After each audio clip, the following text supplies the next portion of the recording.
네, 정치권 상황 두 분과 자세히 짚어보겠습니다. 강성필 더불어민주당 부대변인, 박민영 국민의힘 미디어 대변인과 함께하겠습니다. 어서 오십시오. 안녕하세요. 네. 자, 어제 국회 운영위에서의 모습을 보셨는데요. 대통령실에 대한 국정감사가 열렸습니다. 김현지 부속실장의 출석 여부가 최대 관심사였는데 끝내 출석하지 않았고 국감은 1시간 만에 파행했는데 여야가 서로 내탓 공방을 하고 있어요. 어제 상황 어떻게 보셨나요? 여당과 야당이 좀 제대로 된 좀 협의를 했었으면 김현지 부속실장이 국회에 나와서 네. 그래서 국민들이 궁금해하시는 것 그리고 국민의힘 국회의원들이 궁금해하는 것에 대해서 좀 성실하게 답변할 수 있는 모습을 볼 수 있었는데 저는 개인적으로 국민의힘도 김현지 부속실장이 나오는 것을 바라지 않았을 것이다라는 속내를 예상할 수가 있었습니다. 그 이유는 아주 간단합니다. 김현지 부속실장이 나와봤자 원론적인 답변밖에 할 수가 없고 그러다 보면 이미 또 국민의힘에서 김현지 부속실장이 안 나올 것이다라고 예상을 하고 언론에다가 제기한 의혹들이 다 있습니다. 그렇기 때문에 이미 맥이 좀 빠져 있는 상황인 거죠. 그리고 김현지 부속실장이 나오지 않아야지 국민의힘에서는 김현지 부속실장이 또 안 나왔다라고 이 공격을 계속 이어갈 수 있기 때문에 저는 국민의힘에서는 오히려 속내는 나오지 않았으면 좋았을 것이다라고 바랬던 면이 있었기 때문에 협의가 제대로 되지 않았다라고 볼 수가 있습니다. 네. 제가 국회에서 이제 많은 어떤 증인들의 질의응답 과정을 봤거든요. 제가 지금도 기억나는 게 과거에 모 건설사 회장이 나왔어요. 근데 흰머리가 지긋해가지고 국회의원들이 막 질의를 하는데 야, 저 나이 드신 분한테 우리가 이렇게 공격하면 되나라고 좀 회의감이 느껴질 정도 그런 분위기였는데 마지막에 끝 무렵에 이분이 답변 하나를 잘못한 거예요. 그래가지고 그 질의가 오전에서 오후로 이어지고 오후가 다음 날로 이어져서 큰 사건이 일어났었거든요. 네. 마찬가지로 제가 만약에 국민의힘 국회의원이고 정말로 김현지 실장을 불러서 물어볼 게 있었다고 하면 그래 좋다. 오전만이라도 나와라 라고 해서 제대로 된 질의를 했으면 그것을 또 제대로 된 질의가 오후까지 이어지는 그런 모습을 보였을 텐데 그런 모습을 보이지 못한 것이 좀 아쉬웠다 이렇게 보여집니다. 네, 오전만 출석하는 것과 종일 출석하는 부분에서 서로 이제 요구하는 바가 달랐는데, 근데 어제 오후 상황을 보면은 김현지 실장이 용산에서 대기를 하고 있었다는 거잖아요. 이재명 대통령이 국회에서 부르면 나가라고 했다는 건데 이 부분 어떻게 보세요? 일단은 현상금 1억 원을 걸어도 동창 한 명 나오지 않는 김현지는 대체 누구인가? 그것이 알고 싶다라고 하는 게 저희 국민 당원들의 염원이고 바람이기 때문에 저희 국민의힘은 당연하게도 김현지 부속실장을 국감장에 불러서 여러 질의들을 하고 싶었다라고 하는 것을 한 번 더 강조를 드리겠고요. 그러니까 법사위에 있던 주진우 의원까지 사보임을 해서 운영에 투입을 한 게 아니겠습니까? 결과적으로 우리 앵커께서 말씀하신 것처럼 지금 대통령실이 말이 바뀌었다라고 볼 수 있겠죠. 정확히는 여당에서는 김현지 실장이 오전에만 출석할 수 있다라고 하면서 반대를 했는데 막상 당일에는 저도 좀 당황스럽더라고요. 오후쯤 돼서야 대통령이 김현지 실장에게 대기령을 지시를 했다라고 전해지니까 이럴 거였으면 애초에 처음부터 오전 오후 다 합의를 할 수 있었을 것 같은데 왜 이미 합의가 파행되고 나서 당일이 되고 나니까 이런 대기쇼를 하는 건가 당연히 의구심이 들 수밖에 없지 않겠습니까? 그리고 김현지 부속실장은 왜 그렇게 수동적으로 행동을 하는 건가? 결과적으로 본인이 나오고자 하는 의지가 있었다라고 하면은 얼마든지 나올 수 있었을 것 같은데 굉장히 수동적으로 대기만 하는 모습들을 보여줬거든요. 그리고 심지어는 우상호 정무수석은 그런 사실도 몰랐다라고 합니다. 결과적으로 이게 주요 기관 증인들끼리도 이런 정도의 주요한 정보도 공유하지 않고 김현지 부속실장을 각기 다른 동기를 가지고 지키기에만 함몰됐기 때문에 국감에 파행될 수밖에 없었다라고 저는 생각을 하고요. 이 모든 책임은 말 바꾸기로 일관한 대통령실과 여당에게 있다라고 저는 생각을 합니다. 그러니까요. 애초에 이 종일 출석을 합의를 해줄 수 있었던 부분인 것 같기도 하고 또 말씀하신 것처럼 자진 출석할 수도 있는 거 아니냐 이런 이야기가 나오곤 있거든요. 근데 이제 말씀을 드렸지만 아니 대통령께서도 일정을 따라오지 않아도 된다. 대기하고 국회에서 부르면 나가라 그랬잖아요. 그런데 이제 국회에서 이제 협의가 안 됐는데 사실 국민의힘 의원들의 주장은 이거예요. 오전에만 나오라고 하는데 오전에 질의를 다 할 수가 없다라고 주장을 했거든요. 그런다고 하면 사실 순번을 조정을 할 수가 있는 것이고 업무보고를 서면으로 제출하게 되면 저는 충분히 질의를 할 수 있다고 생각을 하거든요. 그러니까 이게 애초부터 제가 말씀드렸듯이 국민의힘에서도 김현지 부속실장이 나오지 않는 것이 본인들의 정치적 공세를 이어갈 수 있는데 오히려 도움이 된다고 생각했기 때문에 일부러 협의에 제대로 응하지 않았다고 저는 생각할 수밖에 없고 어쨌든 그럼에도 불구하고 김현지 부속실장을 국정감사에서 볼 수 없었던 것은 사실 저도 아쉬운 모습으로 보고 오히려 나와가지고 당당하게 얘기함으로 인해서 이것을 뭐 안 좋은 어떤 위기가 있는 것처럼 보이는 것을 오히려 찬스로 살릴 수 있는 기회가 될 수도 있었거든요. 그래서 네. 이런 부분은 좀 아쉬웠다 그렇게 보여집니다. 송원석 국민의힘 원내대표와 이기현 의원 사이에 일명 배치기 충돌도 앞서 저희가 영상으로 보여드렸습니다만 어제 화제가 됐는데 정회 직후에 좀 각각 긴급 기자회견도 열면서 상대 탓을 했지 않았습니까?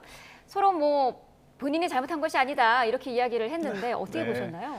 일단 송원석 원내대표의 주장을 그대로 빌리자면은 결과적으로 이제 민주당 측에서 먼저 다가왔다라고 이야기를 하고 있는 거고요. 어제 네. 영상을 다들 보셨을 겁니다. 배치기가 한 차례 끝나는 것이 아니라 세 차례 가까이 반복적으로 이어지거든요. 그 장면들을 보면은 송원석 원내대표가 뒤로 밀리는 장면이 연출이 됩니다. 이에 네. 대해서 이기현 의원이 또 입장문을 올렸더라고요. 네. 그런데 그 장면에서 좀 이 사안을 희화화하는 듯한 전 느낌을 아하. 많이 받았습니다. 내가 배가 나온 게 죄다, 살을 빼겠다라고 했는데 이 말은 결과적으로 체급상으로 본인이 우위적인 입장에서 송원석 원내대표를 몰아세웠다라고 하는 것을 시인했다고 저는 생각을 하거든요. 네. 기본적으로 볼썽사나운 장면이기 때문에 시시비비를 따지는 것 자체가 굉장히 공색하다라고 저는 생각을 하지만 그럼에도 불구하고 좀 이기현 의원의 당시 상황은 물론 사후적인 대응은 좀 굉장히 부적절하지 않나라고 하는 생각이 들고요. 또 네. 기본적으로 국회라고 하는 것도 이 대표와 당대표, 원내대표에 대해서는 기본적인 존중이라는 게 존재를 하지 않았습니까? 그런데 이기현 의원 같은 경우에는 이제 초선의 원내대표 비서실장이거든요. 그런데 제1야당 원내대표를 상대로 이렇게 육탄전을 적극적으로 벌인다라고 하는 것 자체가 정말 유례가 없는 상황이었다라고 저는 생각을 하고요. 이런 부분들에 대해서는 여야 공이 조금 자성해야 될 부분이 있다라고 생각을 합니다. 네. 이기현 의원이 어제 SNS에 올린 글이 오히려 이 어제 일을 심각하게 받아들이지 않고 희화하고 있다. 좀 부적절한 거 아니냐 이런 지적을 하셨는데요. 근데 이제 저는 뭐 이제 어제 있었던 배치기 사건을 평가하기 전에 네. 기본적으로 그러면 어제 그 배치기 사건으로 인해서 누가 더 많은 손실이 있었느냐를 따져보면 저는 당연히 송원석 원내대표라고 생각을 해요. 그러니까 제가 뭐 국회를 한 18대 정도에 들어왔었거든요. 그때 보면 사실 다른 당의 원내대표라고 하더라도 보통의 다른 당 초선 의원, 재선 의원도 함부로 하지 못합니다. 그만큼 이 존중의 대상이었어요. 그런데 그런 존중받아야 될 원내대표의 행동에 대해서 좀 돌아볼 필요가 있다라고 생각을 해요. 왜냐, 존중이라는 거는 강요하는 게 아니라 자연스럽게 들어야 되거든요. 그런 마음이. 네. 그런데 송원석 원내대표가 평소에 했던 발언이나 그런 태도를 보면 상대 당의 의원이 봤을 때는 무게감이 없어요. 그렇기 때문에 저런 행동들이 나온 거지. 만약에 무게감이 있는 역대 뭐 국민의힘 당대표나 원내대표였으면 초선들 저렇게 못합니다. 그러니까 평소에 얼마나 저렇게 만만하게 보였느냐에 대해서 좀 돌아볼 필요가 있다라고 보여주고 저 이제 영상도 제가 보니까 몇 번 네. 돌려서 봤습니다. 그러니까 송원석 원내대표께서 그냥 자리를 나가시는데 거기에 대해서 이기현 의원은 그냥 따라가고 있었어요. 자기 갈 길 가고 있는 거예요. 그런데 송원석 원내대표께서 갑자기 뭐가 화가 나셨는지 갑자기 유턴을 해가지고 뒤돌아보니까 당연히 뒤에 따라가고 있던 이기현 의원이 오히려 급제동을 건 거예요. 그러다 보니까 눈앞에 보니까 사실 상황이 민망했는지 괜히 화를 낸 것 같은 저는 그런 모습을 봤었거든요. 그래서 저는 이건 누구도 의도해서 저렇게 싸우려고 했던 거는 저는 아닌 것으로 보이고 그냥 우연의 일치로 저런 모습이 연출이 됐는데 그럼에도 불구하고 이게 우리가 어른하고 아이하고 싸우면 누가 손해입니까? 국회에서는 선수로 따지는 거거든요.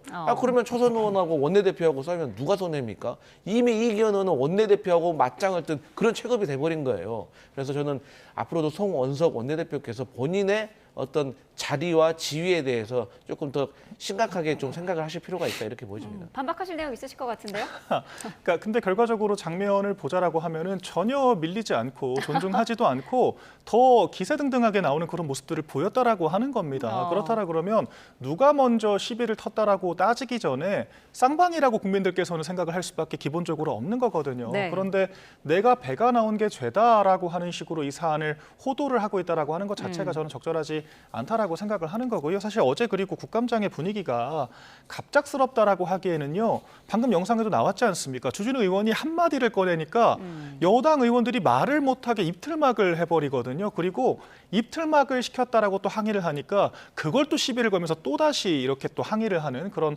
파행의 현장들을 목도를 하셨을 것 같습니다. 그렇기 때문에 당연히 제1야당 원내대표 입장에서는 우리 의원들의 이런 의사 진행에 대한 그런 권한들, 발언권 자체가 침해되는 거 아니냐라고 하는 심각한 문제인식을 느꼈을 수밖에 없다라고 생각을 하고요. 네. 그럼에도 불구하고 물리적인 충돌은 존중이 되기는 어렵다라고 저는 생각을 하지만 이런 부분들에 대해서 이제 여당이 야당 탓을 할 문제는 아니라고 저는 생각을 합니다. 말씀하신 그 주진우 의원에 대해서는 민주당이 이해 충돌 논란을 지금 제기를 한 거거든요. 어떤 내용인지 설명을 좀 해주시죠. 그러니까 이제 이번 국정감사는 이재명 정부이긴 하지만 3분의 2 정도는 윤석열 정부에 대한 국정감사가 되는 것이고 네. 한 4, 5개월 그러니까 3분의 1 정도가 이제 이재명 정부의 국정감사가 되는 거예요. 그런 차원에서 따진다고 하면 지난 3분의 2의 국정감사 기간에서 주진우 의원은 과거에 대통령실에 법률비서관을 지냈습니다. 그런데 주진우 의원이 법률비서관을 지낼 때 어떤 사건이 있었냐? 최병 사망 사건이 있었고 이 사망 사건에 대해서 수사를 하려고 박정훈 해병대 대령이 수사하려고 하니까 외압이 있었다는 거죠. 네. 근데 그 외압의 주체는 대통령실이었고 저희는 대통령으로 의심을 하고 있습니다. 이러한 과정 속에서 주진우 의원이 당시 법률비서관으로서 이 국방부와 대통령실 가운데서 외압을 행사하는 주체가 되었다고 저희는 의심을 하고 있는 상황이거든요. 그렇기 때문에 주진우 의원이 운영에 나와서 대통령실을 감사한다는 것은 앞뒤가 맞지 않는다라는 것이죠. 그렇기 때문에 주진우 의원의 이해 충돌을 저희가 지적을 하면서 주진우 의원을 또 갑작스럽게 사보임한 것은 네. 옳지 않다라고 지적을 한 겁니다. 네, 국민의힘은 어떻게 지금 입장을 정리할 수 일단은 있을까요? 민주당의 주장에는 좀 궤변이 있는 것이요. 지금 대통령실 출신이기 때문에 특검 수사 대상이 될 수가 있고 사법 리스크가 있다라고 하는 취지 아니겠습니까? 네. 근데 운영위에서는 대통령실 이슈를 다루지만 결과적으로 사법적인 이슈를 다루는 곳은 법사위거든요. 네. 주진우 의원은 법사위 위원으로 지냈다가 운영위로 사보임이 된 겁니다. 만약에 그런 논리라고 하면은 법사위에 있을 때부터 주장을 했었어야 하는데 오히려 법사위가 아니라 운영위로 옮기니까 그런 논리를 펼친다라고 하는 것은 결과적으로 김현지 부속실장이 나왔을 때 날카로운 질문을 받을 것을 우려해서 견제를 한다라고밖에 볼 수 없다라고 생각을 하거든요. 네. 그리고 어제 운영위에서 이미 대통령실 관련된 이슈들은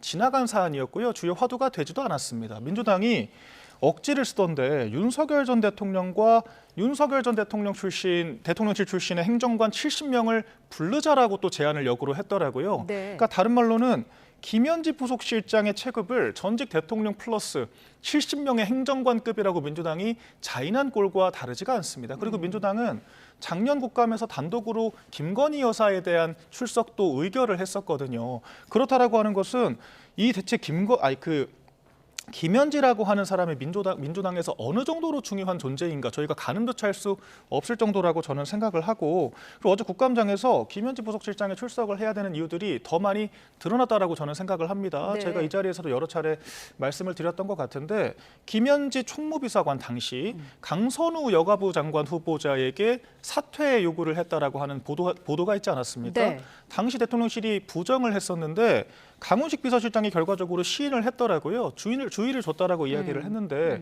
이것은 총무비서관이 명백히 월권을 저질렀다라고 하는 실체적인 진실이 있다라고 하는 겁니다. 그렇다라고 그러면 이런 부분들을 당연히 당사자를 불러다 놓고 물어봐야 하는데 비서실장이 내가 실세라고 이야기를 하고 여당은 저희 야당 위원들에 대한 트집 잡기로 일관을 하니까 결과적으로 김현지 지키기에만 함몰된 국감이었다라고 하는 평가를 받을 수밖에 없었다라고 생각을 합니다. 네, 강선우 전 장관 후보자의 네. 그 연락 주고받은 상황, 그 상황에 대해서도 좀 설명해 주셔야 될 것 같은데요. 예, 말씀하셨던 것처럼 강훈식 비서실장은 김현지 당시 총무비서관이 강선우 의원하고 당시 후보자하고 통화를 했다고 하면 네. 그 자체만으로도 이렇게 국민의힘에게 공격의 빌미가 될 수 있기 때문에 앞으로 행동 똑바로 해라라고 주의를 준 겁니다. 그런데 저는 이 시점에서 정말 국민의힘이 재밌어요. 왜 재밌냐? 대한민국에서 강선우 후보자를 사퇴시켜야 된다라고 가장 세게 주장했던 것이 어디입니까? 국민의힘이에요. 국민의힘이 계속해서 강선우 사퇴해라 한 거거든요. 그러면 김현지 총무비서관이 당시에 사퇴하라고 하면은 국민의힘의 뜻을 받아서 도와준 거 아닙니까? 근데 도와준 사람들에게 그렇게 적반하장식으로 공격하는 건 어느 경우인 겁니까? 아니 사퇴하라고 해서 사퇴하는 게 좋을 것 같습니다. 여당의 의견을 전달해 준 사람한테 그렇게 잘못됐다고 말하는 건 그 앞뒤가 맞지 않잖아요. 그렇기 때문에 저는 이조차도 지나간 일인데 국민의힘에서 이 김현지 총무비서관을 당시에 이제 공격하기 위한 하나의 빌미라고 생각을 하는데 이조차도 강훈식 비서실장은 줘서는 안 된다 그런 차원에서 김현지 부속실장에게 이제 주의를 줬다 이렇게 보시면 될 것 같습니다. 네. 이건 좀 명확하게 해야 될 것이 그게 당위적으로 그렇게 해야 하는 것과 누가 그것을 어떤 절차를 가지고 하느냐는 전혀 다른 차원의 문제라고 전 생각을 하거든요. 만약 그런 역할을 누군가 해야 됐다면 비서실장이 하거나 뭐 한 발 더 양보한다라고 하더라도 인사제도 비서관이 하거나 대통령이 직접 하거나 그렇게 하는 것이 맞다라고 생각을 하는데 총무비서관은 3급 이하의 행정관들까지만 인사권이 있기 때문에 전혀 관할권 밖에 있는 사안이었거든요. 네. 그런데 왜 심지어 이런 말까지 돌지 않습니까? 강훈식 비서실장까지도 사퇴하라고 이야기를 했는데 묵묵부답으로 강선우 후보자가 버티니까 결국에는 돌고 돌아서 김현지까지 가고 나서야 물러난 거 아니냐라고 하는 지금 해석 내지 내부 이야기까지 나와 있을 정도로 많은 의구심을 낳은 사건이었습니다. 그렇기 때문에 김현지 비서실장 위에 김현지 부속실장이 있는 게 아니냐라고 이야기를 하는 것이고 지금 강훈식 비서실장이 자기 입으로 내가 실세다라고 반복적으로 이야기를 하고 있어요. 그런데 네. 우리 익히 다 아시다시피 실세는 자기 입으로 절대 실세라고 이야기를 하지 않습니다. 결과적으로 국감장에 나와서 대신 방패막이 역할을 하는 것은 비서실장이고 김현지 부속실장 같은 경우에는 대통령실에 남아서 그저 대기령을 이행만 했다라고 하는 이 장면, 이 단면 자체가 국민들께서 여러 가지 생각을 하실 만한 부분이라고 저는 보여집니다. 네. 근데 이제 사실관계는 좀 바로 잡아야 돼요. 그러니까 이런 게 잘못된 겁니다. 뭐가 잘못된 거냐? 사실관계가 정확히 확인되지 않은 거를 그야말로 정가에 놔두는 썰을 가지고 이게 마치 공식적으로 확인된 것 마냥 얘기하는 게 그게 저희 대통령실과 여당이 국민의힘에게 지적을 하는 겁니다. 강훈식 비서실장이 강선우 후보자에게 사퇴하라고 전화한 거 확인된 겁니까? 아니잖아요. 그리고 또 김현지 당시 총무비서관이 강선우 후보자에게 전화해가지고 당신 사퇴하세요. 아니 강훈식 비서실장이 전화했는데도 당신 가만히 있었다면서 사퇴하세요. 뭐 이런 내용 말한 거 확인됐습니까? 아니잖아요. 그렇기 때문에 저희 여당에서 대통령실에서는 국민의힘에서 나름대로 이렇게 지적하시는 건 좋지만 그럼에도 불구하고 마치 확인되지 않은 것을 마치 확인이 된 것처럼 공식화된 것처럼 얘기하는 거는 좀 자제해 주십사 하는 바람이 있습니다. 네, 짧게만 좀 덧붙이자면은 박찬대 당시 당대표 후보자도 SNS에 직접 사퇴 언급을 하기도 했었고요. 그 이전에 이 여당의 주요 관계자들도 강선우 후보자는 버티기 어렵다라고 공개적으로도 언급을 했었습니다. 그럼에도 불구하고 버티고 버티다가 사퇴를 했는데 그 직후에 나온 보도가 마지막에 결국 통화를 한 게 김현지 부속실장이었다라고 하는 보도가 있었기 때문에 합리적인 추론을 하는 것이다. 이렇게 말씀드리겠습니다. 네. 자, 예결위 상황도 좀 짚어보겠습니다. 관세 협상 후속 조치에 대한 질의가 쏟아졌는데 정부도 그렇고 민주당도 그렇고 이 한미의 관세 합의가 MOU 형태이기 때문에 국회 비준은 필요하지 않다라는 입장이에요. 이게 보니까 헌법 60조에 대한 해석이 조금 다른 것 같은데 어떻게 봐야 될까요? 맞습니다. 이제 헌법 60조에 보면 사실 이제 협약이 아니면은 사실 국회 비준을 받을 필요가 없다라고 되어 있지만 또 반면에 국가 재정에 어떤 중대한 부담이 된다고 하면은 또 거기에 대해서는 국회에 또 비준을 받을 필요가 있다라고 네. 하고 있어요. 그런데 결과적으로 이제 국민의힘에서 바라는 거는 이 내용에 대해서 상세히 본인들도 들여다보고 싶고 그렇게 들여다보는 과정 속에서 잘못된 것이 있으면 지적을 하는 것이고 그걸 또 개선으로 이어지게 하려는 저는 좋은 취지라고 생각을 합니다.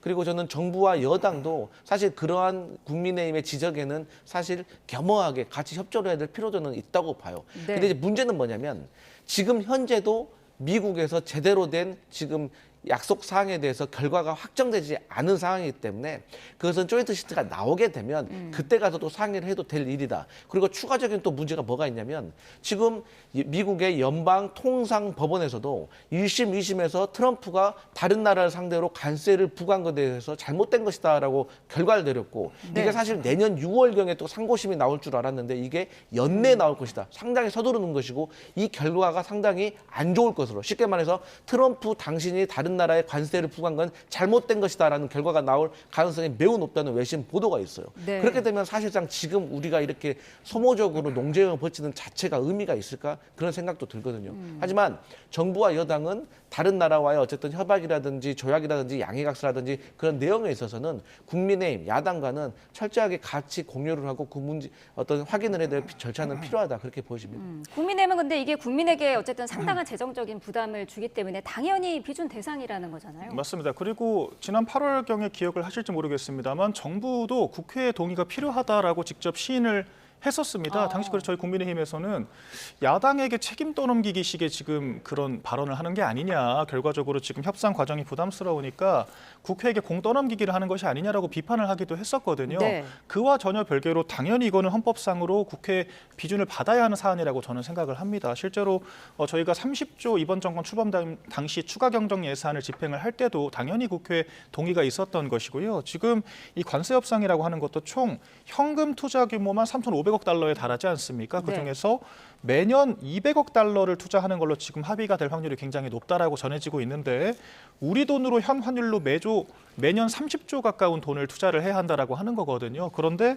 또 나오는 보도들을 보면은 200억 달러는 고사하고 매년 65억 달러 정도를 우리가 융통하는 것도 어려운 실정이다라고 지금 얘기를 하거든요. 그렇다라 그러면 이 재정을 어떻게 마련을 할 것인가, 뭐 국채를 발행을 하든가 아니면 국민연금을 건드리든가 결과적으로 국민들에게 굉장한 피해를 주는 방향으로 결정을 할 수밖에 없을 거라고 생각을 하거든요. 네. 그렇기 때문에 이런 중대한 예산에 대한 집행 결정에 대해서는 당연히 국회 비준이 필요하다라고 저는 생각을 하고요. 그 과정에서 우리 강성필 부대변인 말씀하신 것처럼 야당이 당연히 관련 내용들을 검토를 하고 견제를 할 수 있어야만 하는 겁니다. 그게 국민들의 이익을 극대화하는 방향이라고 생각을 하고요. 이에 대해서 대통령실이 또 오다 보도를 보니까 이게 국회 동의가 필요 없다라고 결론을 냈다라고 지금 전해지고 있는데 대통령실은 이런 사안들에 대해서 결론을 낼 만한 유권 해석의 권한이 없거든요. 그렇기 때문에 좀 겸손하게 국정을 할 필요가 있다라고 생각을 하고요. 국익을 극대화하기 위해서라도 야당의 역할을 충분히 부여를 하고 보장을 하는 것이 맞다라고 보여집니다. 네.